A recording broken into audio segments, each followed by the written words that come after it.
আলাইকুম। দেখেন, কোরআন ছুঁয়ে আগে শপথ করা হইতো, মাথায় নিয়ে শপথ করা হইতো, সন্তানদের মাথায় হাত দিয়ে শপথ করা হইতো। এগুলা যারা করেছেন আল্লাহর কাছে ক্ষমা চান যে আল্লাহ অনেক ভুল করেছি, কেন করছি, কি জন্য করলাম, আফসোস।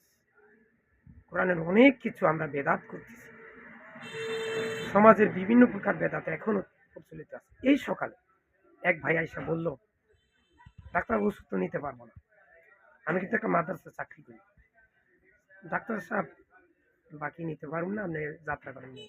আমি কই, শোনেন, আমি যদি বলি যে যাত্রা করি নাই, সুলক্ষণ কুলক্ষণ মনে করলে আমার ইমানটাই ইনশাল্লাহ চলে যাবে, সেরেক বেদাত কুফুরি হয়ে যায় পর্যন্ত। আমি যদি আপনাকে বাকি না দিই, তাহলে যাত্রা করি নাই, সাহিত্য করি নাই, বিসমিল্লা করি নাই, এরকম কথাই বলবো না। কারণ কি, আমি আপনাকে বাকি দিব না, এই জন্য দিমই না। আবার এখানে সাহিত্য করার কি আছে, তারপরে বেশি নাই এটার কি আছে। সুতরাং সুলক্ষণ কুলক্ষণ, অলক্ষণ কুলক্ষণ, লক্ষ্মী অলক্ষ্মী, ওই সন্তান লক্ষ্মী, ওই সন্তান অলক্ষ্মী, এগুলা কখনো চিন্তা ভাবনা করবেন না। পিছনে যারা এই সমস্ত কথাগুলো বলেছেন, ময়মুরবি কথাগুলা পানির মধ্যে ফেলাই দেন।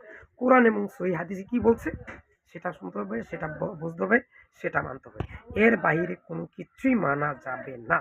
কোরআন এবং সহি হাদিসের আলোকে রাসূল সাল্লাল্লাহু আলাইহি ওয়াসাল্লাম যদি বলে থাকেন, ওটা 100 মানতে হবে।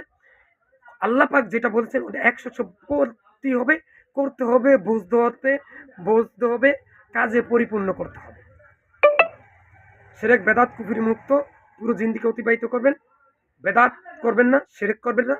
ইয়া আল্লাহ, আমি সব পৃথিবীর সকল মুসলিম উম্মাকে তুমি শিরক বেদাত কুফরি মুক্ত রেখো, ফিলিস্তিনকে স্বাধীনতা মুক্ত করো, ইসরায়েল দেশটাকে ধ্বংস করে দাও, আমেরিকাকে ধ্বংস করে দাও, এবং আমাদের পার্শ্ববর্তী একটা মালাউন রাষ্ট্র আছে, আল্লাহ সেটাকে তুমি ধ্বংস করে দাও, সেখানে মুসলমানদেরকে রক্ষা করো, মালাউনদেরকে ধ্বংস করে দাও, তারা মুসলমানদের উপর অত্যাচার নির্যাতন করতেছে। ভিডিওটা বেশি বেশি করে সবার মাঝখানে শেয়ার করে দেন। আসসালামু আলাইকুম।